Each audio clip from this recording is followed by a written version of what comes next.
पीछे वाले भाग में हमने प्रकाश का वैद्युत प्रभाव पढ़ा, जिसमें हमने यह जाना था जब किसी धातु पर प्रकाश गिरता है या पदार्थ पर तो उससे इलेक्ट्रॉन क्या हो जाते हैं, उत्सर्जित होने लगते हैं। इस क्रिया को प्रकाश विद्युत प्रभाव कहा था।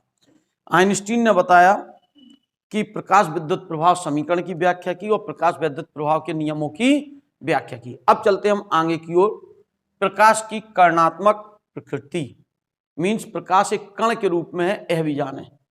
वैसे प्रकाश के बारे में कहें, प्रकाश डबल नेचर का होता है। प्रकाश तरंग तो है ही, साथ साथ प्रकाश क्या है, कण भी है। तो हम पहली हेडिंग आती है यहां पर इसके बाद की, प्रकाश की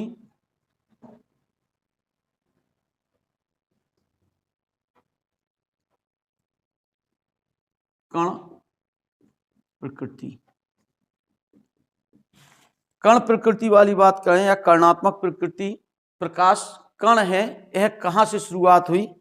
सन 1900 में वैज्ञानिक थे प्लांक, मैक्सवेल प्लांक। प्लांक नामक वैज्ञानिक ने बताया ऊष्मा ऊर्जा के छोटे छोटे बंडल हैं, और इसी को कहा इन्होंने कि प्रकाश भी ऊर्जा के छोटे छोटे बंडल यानी कण हैं। बंडल माने पैकेट, कण हैं। क्योंकि हुआ क्या था, पीछे तरंग सिद्धांत से हमें ऐसी हेडिंग डालनी चाहिए, प्रकाश की कर्णात्मक प्रकृति की जगह प्रकाश की द्वितीय प्रकृति लिखना चाहिए। द्वितीय प्रकृति, दोनों बातें आ जाएंगी इसमें, कण भी आ जाएगी और तरंग भी। हाइगेंस के तरंग सिद्धांत से, पीछे हाइगेंस का तरंग सिद्धांत जाना, हाइगेंस के तरंग सिद्धांत ने बता दिया प्रकाश क्या है। हाइगेंस ने बताया प्रकाश क्या है, तरंग है।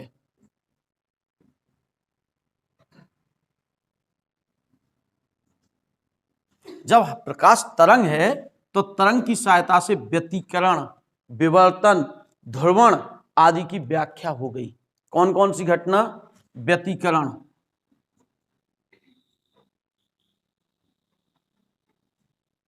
विवर्तन, ध्रुवण, इनकी क्या हो गई? व्याख्या हो गई। प्रकाश की द्वितीय प्रकृति समझ रहे हैं हम यहाँ। प्रकाश की द्वितीय प्रकृति, डबल नेचर ऑफ लाइट, यानी पहली चीज हाइगेंस ने बताया प्रकाश एक तरंग है, और अगर तरंग है तो तरंग से हमने किन किन घटनाओं की व्याख्या कर दी? व्यतिकरण, विवर्तन, ध्रुवण की व्याख्या कर दी। लेकिन एक घटना रह गई, वह है प्रकाश वैद्युत प्रभाव, जो अभी उत्पन्न हुई। प्रकाश वैद्युत प्रभाव, इसकी व्याख्या नहीं कर सके थे हाइगेंस। तो सन 1900 में प्लांक की परिकल्पना आई और इन्होंने कहा प्रकाश, तरंग से हमें कोई मतलब नहीं है, कि प्रकाश ऊर्जा के बंडल हैं। ऊर्जा के, प्रकाश जो है, प्लांक ने कहा जो प्रकाश है वो ऊर्जा के क्या है? बंडल हैं, पैकेट हैं। इन बंडलों को इन्होंने क्वांटा या फोटोन वर्ड कहा।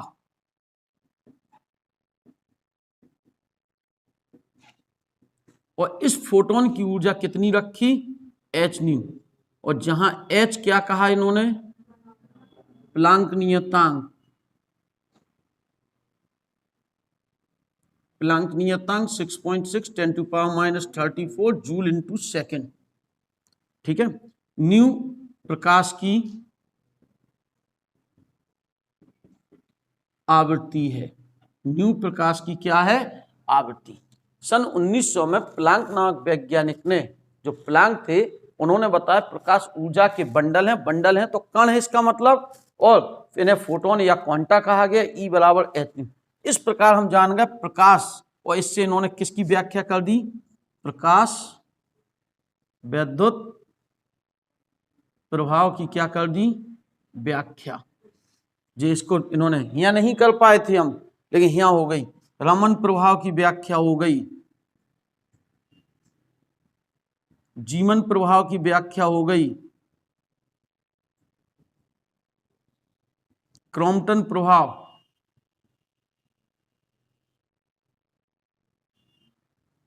इतनी व्याख्याएं इस मॉडल से कर दी गई। तो तो इसका मतलब हमारे पास दो चीजें निकल के आई।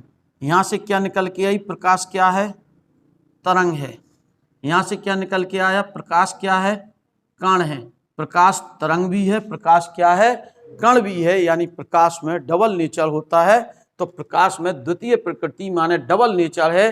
दो प्रकृति है, प्रकाश तरंग तो है ही, साथ साथ प्रकाश कण। कण मीन्स ऊर्जा के बंडल। ऊर्जा के बंडल माने फोटोन है।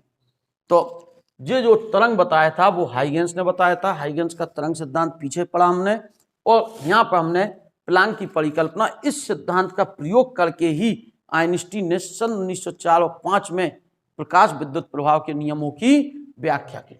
इन्हीं सिद्धांतों का प्रयोग करके रमन प्रभाव ने अपनी व्याख्या की, जीमन प्रभाव, क्रॉम्पटन प्रभाव इत्यादि की क्या हुई? व्याख्या हुई। इसका मतलब यह है कि अगर हमें प्रकाश के पूरे गुण जानना है तो हमें प्रकाश को तरंग के रूप में और प्रकाश को कण, परावर्तन, अपवर्तन, व्यतिकरण, विवर्तन, ध्रुवण, बण विक्षेपण तरंग सिद्धांत से सिद्ध हुई, और प्रकाश विद्युत प्रभाव, रमन प्रभाव, प्रकाश का जीवन प्रभाव, प्रकाश का क्रॉम्पटन प्रभाव किससे? प्लांक की परिकल्पना यानी कण प्रकृति से व्यक्त हुई। अर्थात प्रकाश में डबल नेचर है, प्रकाश कण होने के साथ साथ प्रकाश तरंग भी है। तो इसलिए हम कहेंगे प्रकाश में कर्णात्मक प्रकृति होती है, कण की भी प्रकृति होती है। एक बार फिर हम रिपीट कर दें, प्रकाश के पास डबल नेचर, प्रकाश तरंग होने के साथ साथ कण भी है। प्रकाश के तरंग सिद्धांत से परावर्तन, अपवर्तन, बण विक्षेपण, व्यतिकरण, विवर्तन, ध्रुवण जैसी घटनाओं को सिद्ध किया गया, उनको समझाया गया। लेकिन प्रकाश विद्युत प्रभाव, रमन प्रभाव, जीवन प्रभाव, क्रॉम्पटन प्रभाव इत्यादि की व्याख्या तरंग सिद्धांत से नहीं हो पाई थी। इसलिए फिर एक चीज सोची गई, प्रकाश आखिर क्या है? तो इसको सबसे पहले ऊष्मा के या प्रकाश के बारे में प्लांक नामक वैज्ञानिक ने बताया। इन्होंने कहा प्रकाश ऊर्जा के छोटे छोटे बंडल या पैकेट हैं। इन बंडलों को क्वांटा या फोटोन कहा गया, जिनकी ऊर्जा E बराबर h होती है। साथ साथ यह भी कहा गया जो ऊर्जा के बंडल है वो कई फोटोनों से मिलकर बनेंगे, लेकिन एक फोटोन की ऊर्जा कितनी होगी? h। मान लो ऊर्जा का बंडल 5 फोटोन से मिलकर बना तो ऊर्जा कितनी होगी? 4h होगी, 4h होगी। 3 से मिलकर 3.5 फोटोन नहीं हो सकते, 2.5 फोटोन नहीं हो सकते किसी भी बंडल में। या तो 1 होगा, 2 होंगे, 3 पूर्णांक संख्या में ही फोटोन होंगे। तो इस प्रकार से इससे इनकी व्याख्या हो गई। तो प्रकाश तरंग होने के साथ साथ प्रकाश क्या भी कण प्रकृति को भी क्या करता है? व्यक्त करता है। चलें अब आगे की ओर। चलो चलते हैं अब। इसी के साथ जब प्रकाश हमने डबल नेचर का जान लिया, तरंग और कण, तो अगली बात आती है द्रव तरंगें।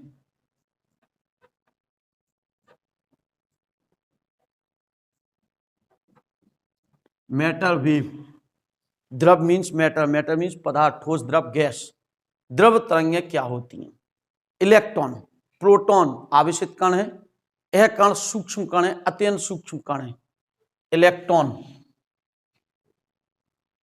जब इलेक्ट्रॉन है ये क्या है? कण है। यदि इलेक्ट्रॉन प्रोटॉन जैसे हल्के कण जब गति करें, ये क्या करें? गति करें, तो गति करने पर ये तरंग की भांति क्या करते हैं? व्यवहार करते हैं। इन तरंगों को कौन सी तरंगें? द्रव तरंगें कहते हैं। क्या कहा? जब इलेक्ट्रॉन प्रोटॉन जैसे हल्के कण, वैसे तो कण है जी, लेकिन जो गति करेंगे जब, तो इनसे क्या होगा? विक्षोभ उत्पन्न होगा, हलचल उत्पन्न होगी, तरंग उत्पन्न होगी। इस तरंग को हम कौन सी तरंग? द्रव तरंग कहते हैं। द्रव मीन्स होता है पदार्थ। Electron proton neutron, electron proton neutron आदि हल्के कण हैं तो पदार्थ, लेकिन जब ये गति करते हैं तो ये कैसे व्यवहार करते हैं? तरंग की भांति व्यवहार करते हैं। इन तरंगों को ही, जो कणों के कारण उत्पन्न हो रही, इन तरंगों को ही कौन सी तरंग कहते हैं? द्रव तरंगें कहते हैं, यानी पदार्थ की तरंगें कहते हैं। सीधी सी बात, जो हल्के पदार्थ हैं, हल्के मूल कण हैं, वो वैसे तो साधारण अवस्था में अगर रुके हैं तो उन्हें हम कण कहेंगे, लेकिन जब वो गति करेंगे तो उनकी गति के कारण जो भी उत्पन्न होगी तरंग, उसे हम कौन सी तरंग कहेंगे? द्रव तरंग कहेंगे। डी ब्रोगली नामक वैज्ञानिक ने कहा था, इसलिए इन्हें दे ब्रोगली तरंगें भी कहते हैं।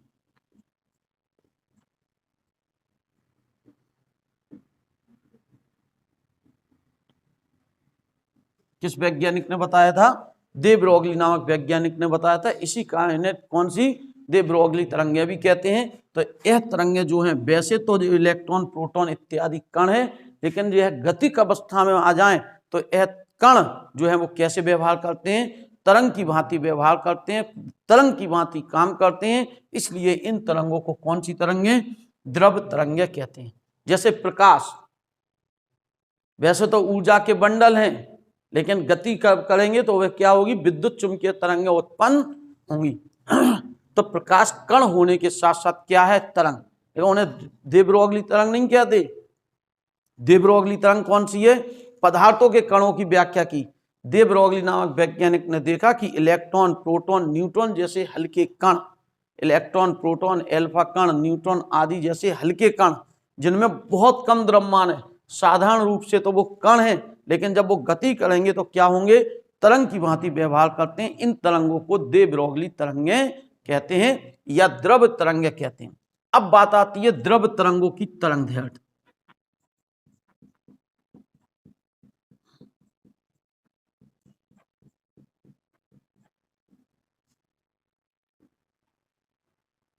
द्रव तरंगों की तरंग दैर्ध्य। द्रव तरंगों की बात करें, जो द्रव, मान लिया कोई कण है, उस कण का द्रव्यमान m है और वह गति कर रहा है प्रकाश की चाल से। कौन सी चाल से, प्रकाश की चाल से गति कर रहा है। तो उस कण की ऊर्जा, m द्रव्यमान का कण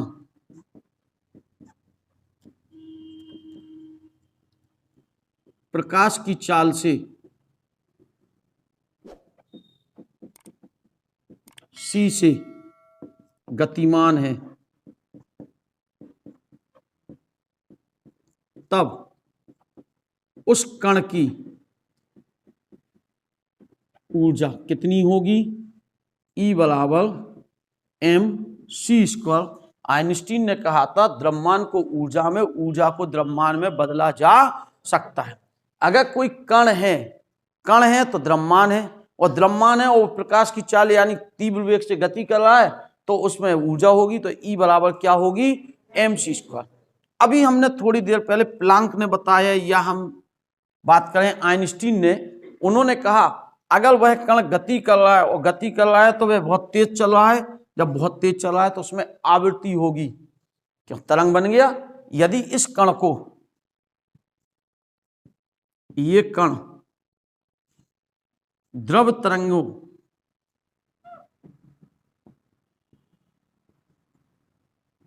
जिनकी आवृत्ति कितनी है, न्यू है, तब ऊर्जा कितनी होगी इनकी, E बराबर h न्यू होगी, जहां h प्लांक नियतांक होगा, इसका मान 6.6 × 10⁻⁻34 joule into second. Joule into second कोणीय संवेग का भी मात्रक है, जूल इंटू सेकेंड कोणीय संवेग का भी मात्रक है, पीछे फर्स्ट ईयर में पढ़ा था। इतनी होगी। एक व्यक्ति कह रहा है कि कण है तो ऊर्जा इतनी है। प्लांक या आइंस्टीन कह रहे हैं, प्लांक कह रहे हैं कि अगर यह तरंग मान ले हम इसे, क्यों तरंग की भांति व्यवहार कर रहा है, दे ब्रोगली कह रहा है जब तरंग की भांति व्यवहार कर रहे हैं तो ऊर्जा इतनी होगी। है तो दोनों एक ही चीज की ऊर्जा, उसी कण की ऊर्जा इतनी अगर गति कर रहा है, उसी कण की ऊर्जा आवृत्ति से इतनी, इन्हें बराबर कर दो तो mc² बराबर h न्यू, mc² बराबर h c अपॉन, क्यों, न्यू बराबर c अपॉन लैम्डा, लैम्डा बराबर तरंग दैर्ध्य, लैम्डा बराबर तरंग दैर्ध्य। चलो भैया रख देते, c से c कट जाएगा, m इंटू सी बराबर h अपॉन लैम्डा, तो लैम्डा बराबर h अपॉन m इंटू सी। और इसे संवेग कहते हैं। यदि c जो है वो लगभग बराबर किसके हो जाए, b के हो जाए, तो इस जगह पे क्या आ जाएगा, b। तो लैम्डा बराबर h upon m into v। क्यों, कोई भी कण बिल्कुल परफेक्ट प्रकाश की चाल से नहीं गति करता, थोड़ी बहुत क्या होती, कम होती, इतनी कम होती कि हम इसे m भी लिख सकते हैं। तो लैम्डा बराबर h अपॉन p। इस पे नोबेल पुरस्कार मिला, इस फार्मूले पर, इस तरंग पर एक नोबेल पुरस्कार मिला। और इससे पहले एक नोबेल पुरस्कार किस पर, पीछे मॉडल पढ़ा था हमने किसका, बोहर का परमाणु मॉडल, उस पर मिला। स्वर्ण समय रहा विज्ञान का कि इन खोजों को उस समय 19वीं शताब्दी में इनको क्लियर किया गया। तो क्या हुई बात, सबसे पहले हमने द्रव तरंगे या डे ब्रोगली नामक वैज्ञानिक ने बताया इलेक्ट्रॉन प्रोटॉन जैसे हल्के कण, वैसे तो कण हैं लेकिन जब ये गति करते हैं तो एक तरंग की भांति क्या करते हैं, कार्य करते हैं। इन तरंगों को द्रव तरंगे या डी ब्रोगली तरंगे कहते हैं। अब इनकी तरंग दैर्घ्य निकालनी, पहले ये तरंग थी, कण था, ये कण था तो इसमें ऊर्जा होगी E बराबर mc²। ऊर्जा E बराबर h न्यू अगर तरंग है, ये दोनों बराबर, एक कण प्रकृति से निकाली और ये तरंग प्रकृति से, दोनों है तो एक ही चीज की। E बराबर काट दो, सॉल्व किया, चूंकि जो C है वो लगभग B के क्या होगी, बराबर। वैसे यहाँ पे हमें mcb लिखना चाहिए, गुणोत्तर श्रेणी से आती ये चाल, c² बराबर C इंटू वी, गुणोत्तर श्रेणी है जी, दो थोड़ी लगभग चालें होती तो उनका औसत निकाल के रखा जी। तो यहाँ पे हमें इसकी कोई दिक्कत नहीं है, खैर हमने ये कह दिया सीधी सी बात। सी जो लगभग बराबर किसके, बी के है, तो इस समय संवेग कहलाएगा। और m इंटू सी संवेग है ही, m इंटू वी संवेग है, द्रव्यमान तथा वेग के गुणनफल को क्या कहते हैं, संवेग। तो लैम्डा बराबर h/p, इस पर एक नोबेल पुरस्कार मिला। और यह तरंग को हम कहते हैं डी ब्रोगली तरंग दैर्घ्य, इसे हम बोलेंगे डी ब्रोगली तरंग दैर्घ्य। अब क्वेश्चन उठा, डी ब्रोगली तरंग दैर्घ्य जो हमने निकाली, इसको हम अगर हम इलेक्ट्रॉन के लिए बात कर लें, किसके लिए बात कर लें कि ये तो सामान्य किसी भी कण के लिए है, जिसका द्रव्यमान रख दोगे, इलेक्ट्रॉन का द्रव्यमान रखोगे, इलेक्ट्रॉन का मान निकलेगा, प्रोटॉन का रखोगे, प्रोटॉन का लिखिएगा। हम कह रहे हैं इलेक्ट्रॉन की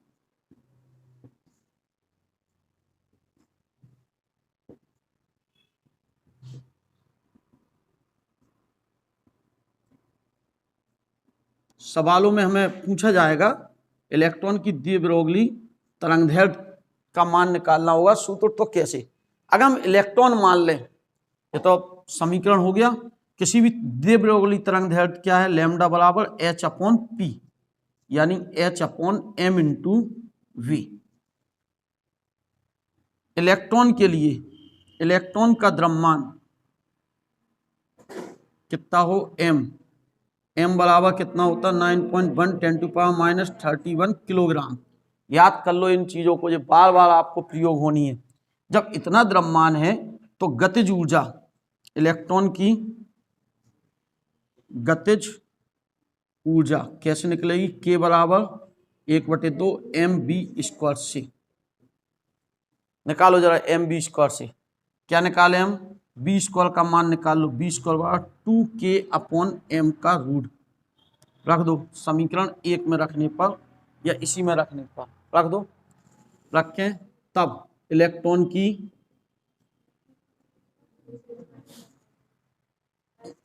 एक मिनट ठीक है, इसको नहीं आएगा क्योंकि रूट चढ़ा दिए। इलेक्ट्रॉन की तरंग दैर्घ्य,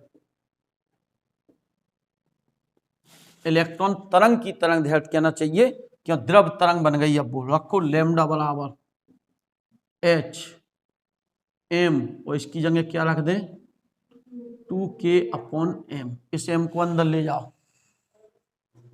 क्या हो जाएगा जी, λ/√m² 2k/m, कट गया, लैम्डा बराबर h/√2km आएगा, जहां k इलेक्ट्रॉन की गतिज ऊर्जा है। यदि इलेक्ट्रॉन v वोल्ट से त्वरित हो तो k बराबर क्या होगा, q इंटू वी से, k बराबर होगा e इंटू वी।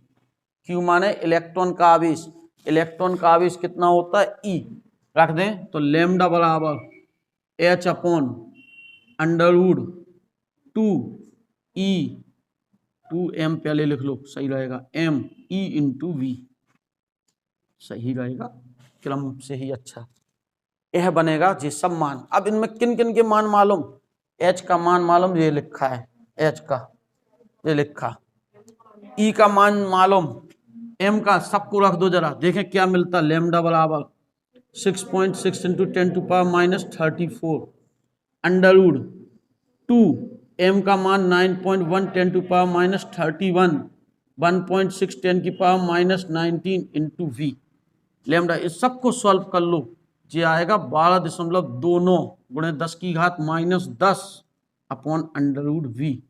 लैम्डा बराबर 12.29 अपॉन अंडर रूट वी, ये था मीटर में, जो हो गया। तो सीधा सीधा एक फार्मूला हम क्या कर सकते हैं, तैयार कर सकते हैं। लेकिन यह फार्मूला केवल और केवल किसकी तरंगदैर्घ्य, इलेक्ट्रॉन के लिए है, ना कि प्रोटॉन, एल्फा कण इत्यादि के लिए नहीं है। यह फार्मूला किसी भी कण, जिस कण का द्रव्यमान और वेग रख दोगे उसी के लिए बन जाएगा। कंफ्यूजन सबसे बड़ा है, हम यह फार्मूला लगाएं तरंगदैर्घ्य निकालने के लिए या ये लगाएं। जब पेपर में लिखा हो एक इलेक्ट्रॉन इतने वोल्ट से त्वरित किया जाता है तो उसकी तरंगदैर्घ्य कितनी होगी, सीधा ये लगाओ 40 वोल्ट से V बराबर 40 रख दो। डेविएशन एवं जर्मर का प्रयोग भी है इसके बाद, लेकिन वो सिलेबस से हटा है इस साल के लिए, इसलिए आपको तैयार नहीं करना है। ठीक है, लैम्डा ई बराबर 12.29 बटे V। अगर इलेक्ट्रॉन को 100 वोल्ट से त्वरित किया तो डायरेक्ट 100 वोल्ट रख दो यहाँ और सॉल्व कर लो, आपको तरंगदैर्घ्य पता चल जाएगी। बात क्लियर। लेकिन अगर वो प्रोटॉन कहता तो यह फार्मूला अप्लाई नहीं कर सकते, फिर हमें इससे फिर से बनाना पड़ेगा। प्रोटॉन का वेग, तो प्रोटॉन की गतिज ऊर्जा Q इंटू वी, तो M बदल जाएगा ना प्रोटॉन के लिए। तो ये फार्मूला केवल और केवल इलेक्ट्रॉन की द्रव तरंग के लिए है। कंफ्यूजन बहुत बड़ा है, पेपर में आया इलेक्ट्रॉन के लिए प्रोटॉन का और फार्मूला लगा रहे, ये वाला आंसर कहाँ से मिल जाएगा। इसमें द्रव्यमान रखा किसका, इलेक्ट्रॉन का, और प्रोटॉन पे फार्मूला अप्लाई हो जाएगा, नहीं हो सकता। अगर प्रोटॉन के लिए तो इस फार्मूले को ध्यान रखो, इस फार्मूले में प्रोटॉन का द्रव्यमान रखो, आवेश रखो, H तो फिक्स है ही, सॉल्व कर लो उसके लिए फार्मूला। एल्फा कण के लिए तो एल्फा कण का द्रव्यमान रखोगे, यहाँ एल्फा कण के लिए आवेश रखोगे, सॉल्व करोगे, एल्फा कण के लिए द्रव तरंग का सूत्र बन जाएगा। लेकिन हमने ये केवल यहाँ हेडिंग में स्पष्ट लिख दिया इलेक्ट्रॉन की दे ब्रोगली तरंग। पेपर में सवाल आया प्रोटॉन का तो यह फार्मूला अप्लाई नहीं करेंगे, फिर इससे बनाओगे प्रोटॉन का द्रव्यमान, प्रोटॉन का आवेश। ये केवल और केवल किसके लिए है, इलेक्ट्रॉन के लिए है।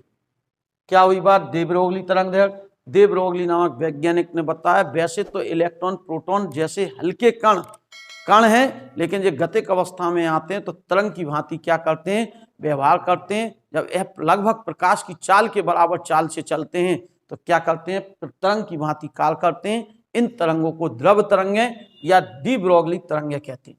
अब ये कण है तो कण की ऊर्जा आइंस्टीन ने कहा E बराबर mc² से निकाली जाएगी, और अगर ये तरंग है तो इनकी ऊर्जा E बराबर h न्यू से।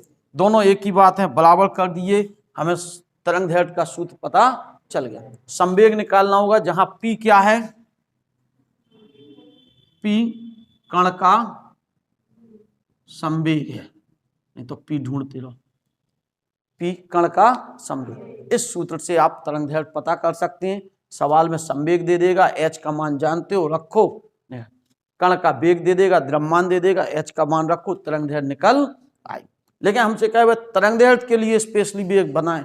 एक इलेक्ट्रॉन को 40 वोल्ट के विभव से 1 लाख वोल्ट के विभव से त्वरित किया जाता है, तो बताओ इसकी तरंग की तरंगदैर्घ्य कितनी। अब हमें फिक्स हो गया इलेक्ट्रॉन है, यानी इलेक्ट्रॉन का ही द्रव्यमान यूज करेंगे, इलेक्ट्रॉन का ही आवेश यूज करेंगे।